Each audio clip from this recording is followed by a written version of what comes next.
Welcome back to study अड्डा। Friends, Lok Sabha चुनाव 2019 की जो हमारी करंट अफेयर्स की क्लास चल रही है उसी में आज हम पार्ट 2 को देखेंगे। पार्ट 1 को अपलोड कर दिया गया है। यदि अभी तक आपने वीडियो को नहीं देखा है तो देख लीजिए। इसी वीडियो का डिस्क्रिप्शन में आपको लिंक मिल जाएगा। और बहुत ही इम्पोर्टेंट ये टॉपिक चल रहा है। आगामी जितनी परीक्षाएँ हैं, आप किसी भी एग्ज़ाम की तैयारी कर रहे हैं तो यह वीडियो आपके एग्ज़ाम के लिए बहुत ही इम्पोर्टेंट होने वाली है, क्योंकि इसके साथ आपको एक्स्ट्रा फैक्ट भी बताए जाएंगे और एक्स्ट्रा फैक्ट जो होंगे वो बहुत ही इम्पोर्टेंट होंगे।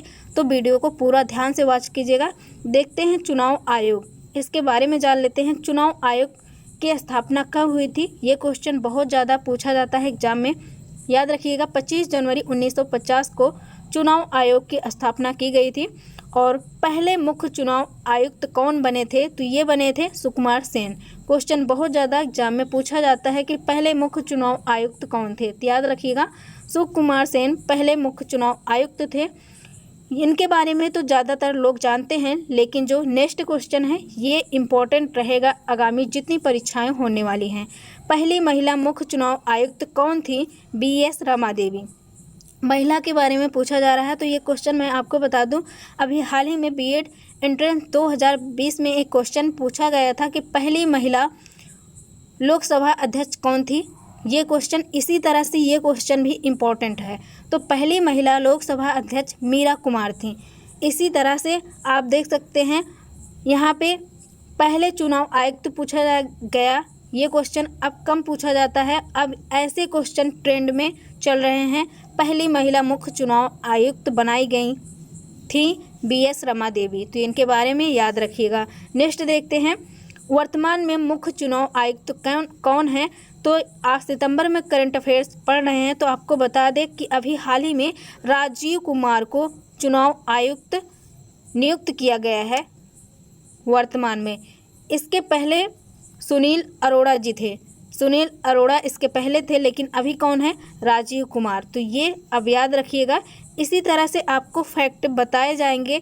जो अपडेटेड क्वेश्चन है उसको भी कराया जाएगा। यहाँ जो अपडेटेड जो भी चीज़ें हैं वो कराई जाएंगी। तो याद रखिएगा, वर्तमान में मुख्य चुनाव आयुक्त राजीव कुमार हैं। और इसके पहले कौन थे? तो इसके पहले थे सुनील अरोड़ा। अब इन्होंने स्थान ले लिया है, राजीव कुमार ने स्थान लिया है सुनील अरोड़ा का। नेक्स्ट देखते हैं, दो अन्य चुनाव आयुक्त अशोक लवासा और सुनील चंद्रा। तो अभी अशोक लवासा चुनाव आयुक्त नहीं है। ये कौन है? तो ए हैं NDV के अभी हाल ही में ये उपाध्यक्ष बनाए गए हैं अशोक लवासा। तो इनके बारे में भी जानते रहिए। नेक्स्ट देखते हैं, चुनाव आयोग से संबंधित अनुच्छेद कौन सा है? तो अनुच्छेद 324। और किस भाग में रखा गया है चुनाव आयोग को? तो 15वें भाग में रखा गया है। भाग 15 में चुनाव आयोग का संबंध है, भाग 15 से। और अनुच्छेद कौन सा है? तो याद रखिएगा, अनुच्छेद है 324। ये क्वेश्चन इम्पॉर्टेंट रहेंगे आपके एग्जाम के लिए, बहुत ही मोस्ट इम्पॉर्टेंट कराए जा रहे हैं। मुख्य चुनाव आयुक्त की नियुक्ति किसके द्वारा की जाती है? तो याद रखिएगा, राष्ट्रपति करता है मुख्य चुनाव आयुक्त की जो नियुक्ति करता है वो राष्ट्रपति करता है। और मुख्य चुनाव आयुक्त का कार्यकाल कितना होता है? 6 वर्ष या 65 वर्ष की आयु जो भी पहले पूरी हो जाए वही होती है चुनाव आयुक्त का कार्यकाल। या 6 वर्ष पहले पूरा हो जाता है या 65 वर्ष, जो भी पहले पूरा हो वही माना जाता है। और इस तरह से मुख्य चुनाव आयुक्त का कार्यकाल 6 वर्ष या 65 वर्ष की आयु तक होता है। और मुख्य चुनाव आयुक्त का वेतन कितना होता है? तो याद रखिएगा, 2,25,000 मुख्य चुनाव आयुक्त का वेतन होता है। नेक्स्ट देखते हैं, नेक्स्ट प्रश्न क्या है, लोकसभा जो चुनाव हुआ है 2019 और किस राज्य में कितनी सीटें हैं इसके बारे में जान लेते हैं।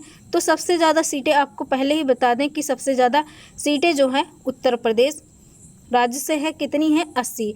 अब देख लेते हैं एक एक करके। यहाँ जम्मू कश्मीर आप देख सकते हैं 8 सीटें हैं, ये 8 है। और असम में कितनी सीट है? तो असम में 14 है, त्रिपुरा में 2, मेघालय में 2, मणिपुर में 2, मिजोरम में कितनी है? तो याद रखिएगा, मिजोरम से आपको बता दें कि मिजोरम में 1 है और नागालैंड में भी 1 ही सीट है। और अरुणाचल प्रदेश में 2 सीट हैं। दिल्ली में 7, बिहार में 40, उत्तराखंड में 5, पंजाब में 13, हिमाचल प्रदेश में 4, राजस्थान में 25, हरियाणा में 10 और गुजरात में कितनी है तो 26 है, महाराष्ट्र में 48 है, तेलंगाना में 17, पश्चिम बंगाल में 42, झारखंड में कितनी है तो 14 है और ओडिशा में 21 है, आंध्र प्रदेश में 25, छत्तीसगढ़ में 11 और मध्य प्रदेश में 29। इस तरह से आप लोकेशन भी देख सकते हैं। ये भारत का मैप है। कर्नाटक में 28, केरल में 20, गोवा में 2 और मध्य प्रदेश में आपको बता दिए 29 और छत्तीसगढ़ में 11, तमिलनाडु में 39। इस तरह से आप जानते रहिए कि किस राज्य में कितनी सीटें हैं। नेक्स्ट देख लेते हैं लोकसभा एक दृष्टि में। अभी जो लोकसभा पढ़ रहे हैं लोकसभा का चुनाव, तो इसके बारे में भी जानते रहिए लोकसभा के बारे में। प्रथम लोकसभा चुनाव कब कराया गया था तो ये कराया गया था 1952 में। और लोकसभा का वर्णन संविधान के किस अनुच्छेद में मिलता है तो याद रखिएगा लोकसभा का 81 में मिलता है, लेकिन यदि आपसे राज्यसभा का पूछा जाए तो 80 अनुच्छेद कौन सा है राज्यसभा के लिए 80 और लोकसभा के लिए 81 अनुच्छेद में वर्णन मिलता है। इस तरह से आप जो फैक्ट बताए जा रहे हैं वो भी ध्यान से देखिएगा। लोकसभा के प्रथम अध्यक्ष कौन? जीवी मावलंकर लोकसभा के प्रथम अध्यक्ष हैं। लेकिन यहीं पे पूछा जाए कि पहली महिला लोकसभा अध्यक्ष कौन थी तो याद रखिएगा मीरा कुमार। अभी बीएड एंट्रेंस 2020 में पूछा गया क्वेश्चन है। नेक्स्ट देखते हैं लोकसभा सदस्य होने के लिए न्यूनतम आयु कितनी होनी चाहिए तो 25 वर्ष होनी चाहिए। लेकिन राज्यसभा का पूछा जाए तो याद रखिएगा राज्यसभा के लिए 30 वर्ष। कार्यकाल कितना है 5 वर्ष और राज्यसभा के लिए कार्यकाल कितना है 6 वर्ष। ये भी जानते रहिए, इसलिए वीडियो इम्पोर्टेंट है क्योंकि साथ के साथ आपको फैक्ट भी बताए जा रहे हैं। मतदान करने की न्यूनतम आयु कितनी है 18 वर्ष। इसके पहले कितनी थी 21 वर्ष, लेकिन एक संशोधन किया गया था 61 संशोधन के बाद घटा करके मतदान करने की उम्र जो थी वो 21 वर्ष से 18 वर्ष कर दी गई। तो इस तरह से जो आपको फैक्ट बताए जा रहे हैं वो इम्पोर्टेंट है फ्रेंड्स। आप बुक लेके भी पढ़ सकते हैं, आपको बता दिया जाए कि आपको कहाँ से पढ़ाया जा रहा है। ये स्पीडी की बुक है और उसी से पढ़ाया जा रहा है, लेकिन जो फैक्ट बताए जा रहे हैं वो आपके लिए इम्पोर्टेंट रहेगा। आप वैसे भी पढ़ सकते हैं। मंत्रिपरिषद सामूहिक रूप से किसके प्रति उत्तरदायी होती है? ये क्वेश्चन बहुत ज़्यादा एग्जाम में पूछा जाता है। आप बुक उठा के देखिएगा, प्रीवियस ईयर के क्वेश्चन में पॉलिटी विषय के आप राज्य व्यवस्था में इस क्वेश्चन को आप देखेंगे। बहुत ज़्यादा फेमस क्वेश्चन है, एग्जामिनर का फेवरेट होता है। तो ये लोकसभा के प्रति जो मंत्रिपरिषद होती है सामूहिक रूप से लोकसभा के प्रति उत्तरदायी होती है। वहाँ पे क्वेश्चन कैसे बनेगा कि मंत्रिपरिषद सामूहिक रूप से किसके प्रति उत्तरदायी होती है? लोकसभा, संसद, राज्यसभा या फिर मंत्रिमंडल। तो किसके प्रति उत्तरदायी होती है? कोई और ऑप्शन दे दिया जाएगा तो याद रखिएगा लोकसभा के प्रति उत्तरदायी होती है। लोकसभा सीटों की सबसे ज़्यादा संख्या वाला राज्य कौन है? तो अभी मैंने आपको ऊपर ही बताया था, लोकसभा सीटों वाला सबसे ज़्यादा उत्तर प्रदेश है, 80 सीट है। लेकिन राज्यसभा में पूछा जाए तो याद रखिएगा राज्यसभा में कितनी है 31 है और लोकसभा में सबसे ज़्यादा सीट है 80। नेक्स्ट देखते हैं, यहाँ जो अब बताया जा रहा है वो और भी इम्पोर्टेंट है। ईवीएम का फुल फॉर्म क्या है? इलेक्ट्रॉनिक वोटिंग मशीन ईवीएम का फुल फॉर्म है। ईवीएम का प्रयोग देश में सबसे पहले केरल में 1982 में हुआ था। ये इम्पोर्टेंट होगा क्योंकि पहली बार कब किया गया था ईवीएम मशीन का प्रयोग? तो याद रखिएगा केरल में किया गया था और 1982 में 1982 में हुआ था। ईवीएम से पूरा चुनाव कराने वाला पहला राज्य गोवा है, 1998 में कराया गया था। तो ईवीएम जो है पहले से ही इस मशीन का प्रयोग होता रहा है भारत देश में। ईवीएम का पूरा चुनाव पहली बार कराया गया था गोवा में 1998 में। नेक्स्ट देखते हैं, वीवीपैट का फुल फॉर्म बताइए क्या है? तो याद रखिएगा voter verification paper audit trail, इसका पूरा फुल फॉर्म है, पूरा नाम है। और पैड का इस्तेमाल पहली बार 2013 में नागालैंड में किया गया था। क्वेश्चन ये भी पूछा जा सकता है कि पहली बार कब किया गया था, तो पहली बार किया गया था 2013 में। आपको बता दें ये जो कराया जा रहा है तो ये 19वीं लोकसभा जो चुनाव है ये कौन सा ये चुनाव कराया गया था, तो 17वीं लोकसभा चुनाव कराया गया था। इसके पहले 2014 में जो चुनाव कराया गया था वो कौन सी थी, तो वो 16वीं लोकसभा चुनाव था। और आपको बता दें कि 2020 में बीड में एक क्वेश्चन पूछा गया था कि प्रधानमंत्री नरेंद्र मोदी जी ने पहली बार शपथ ग्रहण कब किया था प्रधानमंत्री बनने के बाद। तो याद रखिएगा 26 मई 2014 को इन्होंने पहली बार पीएम बनने पर शपथ ग्रहण की थी। ये भी क्वेश्चन इंपॉर्टेंट रहेगा आगामी परीक्षाओं के लिए। नोटा का फुल फॉर्म पूछा जा रहा है तो याद रखिएगा none of the above. NOTA का फुल फॉर्म होता है इनमें से कोई नहीं। जब भी आप जाते होंगे मतदान करने तो वहाँ पे लिखा रहता होगा नन ऑफ द एबव। यदि आप कोई नेता नहीं पसंद करते हैं, आप किसी को वोट नहीं देना चाहते हैं, तो आप नन ऑफ दीज पर टिक कर सकते हैं। नेक्स्ट देखते हैं, देश में प्रथम मतदाता कौन? श्याम नारायण नेगी, हिमाचल प्रदेश।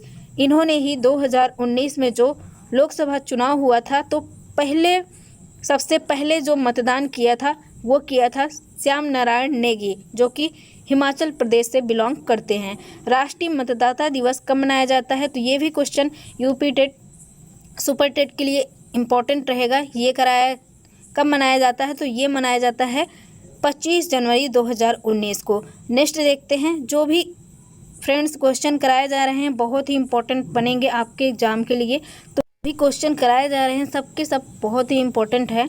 झारखंड विधानसभा 2019 चुनाव जो हुआ था, झारखंड 2019 का चुनाव आयोग द्वारा 23 दिसंबर 2019 को झारखंड विधानसभा की 81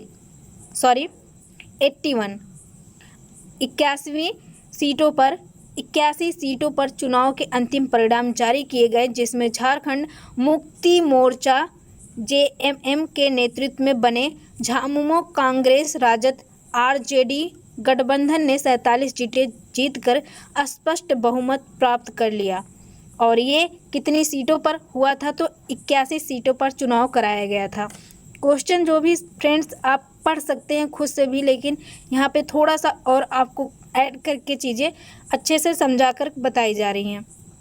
चुनाव में झारखंड मुक्ति मोर्चा को 30, कांग्रेस को 16 और RJD को 1 सीट मिली हुई थी। वहीं राज्य में दूसरी बड़ी पार्टी बनी BJP, जिन्होंने 25 सीटों पर विजय हासिल किया था। झारखंड विकास मोर्चा JVM प्रजातांत्रिक को 3, आजसू को 2, कम्युनिस्ट पार्टी ऑफ इंडिया को 3। इस तरह से आप देख सकते हैं। आगे इतना इम्पोर्टेंट नहीं है। इम्पोर्टेंट क्या रहेगा आपको ये बता दें कि रघुबर दास को जमशेदपुर ईस्ट से सरयू राय ने हरा दिया था। ये क्वेश्चन इम्पोर्टेंट रहेगा। सरयू राय ने रघुबर दास को जमशेदपुर ईस्ट से हराया था। यहाँ सत्ताधारी भाजपा के मुख्यमंत्री हैं रघुबर दास और पार्टी के प्रदेश अध्यक्ष लक्ष्मण गिलिबराय चुनाव हार गए थे। ये भी इम्पोर्टेंट रहेगा। अब जो बताया जा रहा है ये आपके लिए इम्पोर्टेंट रहेगा। JMM के नेता हेमंत सोरेन ने 29 दिसंबर 2019 को मोहराबादी मैदान में झारखंड राज्य के 11वें मुख्यमंत्री के रूप में शपथ ग्रहण की। अब क्वेश्चन क्या पूछा जा सकता है कि हेमंत सोरेन जो कि झारखंड के मुख्यमंत्री हैं, ये किस नंबर के मुख्यमंत्री बने हैं? अभी हाल ही में 29 दिसंबर 2019 को इन्होंने शपथ ग्रहण लिया था। तो किस नंबर के मुख्यमंत्री ये बने? तो याद रखिएगा हेमंत सोरेन जो कि झारखंड के मुख्यमंत्री हैं और ये 11वें नंबर के मुख्यमंत्री हैं। शपथ ग्रहण भी पूछा जा सकता है। ये इम्पोर्टेंट रहेगा झारखंड PCS के लिए। इतना इम्पोर्टेंट अदर एग्जाम में नहीं होगा, लेकिन फिर भी आप जानते रहिए 29 दिसंबर 2019 को। आगे देख लेते हैं। ये इतना इम्पोर्टेंट नहीं है, फिर भी जल्दी से देख लेते हैं। महाराष्ट्र में भाजपा और शिवसेना गठबंधन को 288 में से 161 सीटों पर जीत के साथ स्पष्ट बहुमत मिला। विधानसभा जो हुआ था चुनाव महाराष्ट्र का, भाजपा नेतृत्व ने भी दोनों राज्यों में अपने मुख्यमंत्रियों पर भरोसा जताया है। जीत के बाद प्रधानमंत्री नरेंद्र मोदी भी हरियाणा में मनोहर लाल खट्टर और महाराष्ट्र में देवेंद्र फडणवीस को भी फिर कमान सौंपने की पुष्टि की है। मनोहर लाल खट्टर जो कि अभी हाल ही जो चुनाव हुआ था 2019 का, वहाँ के अभी सीएम हैं। 2014 में अकेले लड़कर 288 में से 122 सीटें जीतने वाली भाजपा के खाते में इस बार भी 105 सीटें मिली। इतने इम्पोर्टेंट कुछ नहीं है, आगे देखते हैं। यहाँ आप देख सकते हैं। अब हरियाणा के बारे में देख लीजिए। हरियाणा विधानसभा चुनाव 2019, हरियाणा में नतीजे काफ़ी चौंकाने वाले। तो यहाँ पे याद रखिएगा, ये भी कुछ इतना इम्पोर्टेंट नहीं है। याद रखिएगा यहाँ पे अभी सीएम कौन है, तो मनोहर लाल खट्टर यहाँ के सीएम हैं, बनाए गए थे। 2019 का जो चुनाव हुआ था तो ये जीते थे और इन्हीं को बनाया गया है, मनोहर लाल खट्टर को। कितनी सीटें होती है, ये जो विधानसभा सीटें होती हैं तो 10 ही सीट होती है हरियाणा में। ये 10 सीटों पर यहाँ आप देख सकते हैं। पहली बार जजपा ने पहली ही बार में 10 सीटों पर जीत हासिल कर ली। ये इम्पोर्टेंट रहेगा, ये जो बताया जा रहा है ये इम्पोर्टेंट होगा कि जजपा ने पहली ही बार में 10 सीटों पर जीत हासिल कर ली। और ये 10 सीट ही होती है जो विधानसभा की सीट होती है। जान लेते हैं थोड़ा सा। हरियाणा में नतीजे काफ़ी चौंकाने वाले रहे। यहाँ सबसे ज़्यादा चौंकाने वाला साल भर पहले अस्तित्व में आई जननायक जनता पार्टी जजपा ने साल भर पहले ही पारिवारिक विवाद के बाद इनेलो से अलग होकर के दुष्यंत चौटाला ने पार्टी गठित की थी। 15 में से 31 सीट पर पहुंच गई कांग्रेस भी। आगे देख सकते हैं सीटों के लिहाज से नतीजे भाजपा के लिए थोड़ा निराशाजनक रहे। 47 सीटें 44 सीटों पर आ गई थी। पिछली बार 47 सीटें जीती थी भाजपा के लिए, ये इतना इम्पोर्टेंट नहीं है। 51 विधानसभा उपचुनाव के परिणाम 21 अक्टूबर को महाराष्ट्र और हरियाणा विधानसभाओं के साथ साथ एक अन्य राज्यों की कुल 51 सीटों पर भी उपचुनाव हुए थे। यूपी से 11 सीटों के लिए उपचुनाव में बीजेपी 7 सीटों पर, जबकि उसके सहयोगी अपना दावा जो 1 सीटों पर जीत दर्ज की थी। वहीं अखिलेश यादव की समाजवादी पार्टी एसपी 3 सीटों पर ही जीत हासिल कर पाई थी, जबकि मायावती की बहुजन समाज पार्टी को भी 1 सीट जीत नसीब नहीं हुई। ये क्वेश्चन इंपॉर्टेंट रहेगा। क्वेश्चन कैसे पूछा जा सकता है कि जो उपचुनाव हुआ था विधानसभा का, उसमें बसपा ने कितनी सीट हासिल की थी, तो 1 भी सीट पर जीती नहीं थी बसपा, इसलिए ये इम्पोर्टेंट रहेगा। योगी आदित्यनाथ ने सहयोग अपना दल के साथ 8 सीटों पर कब्जा कर अपनी धाक कायम करी।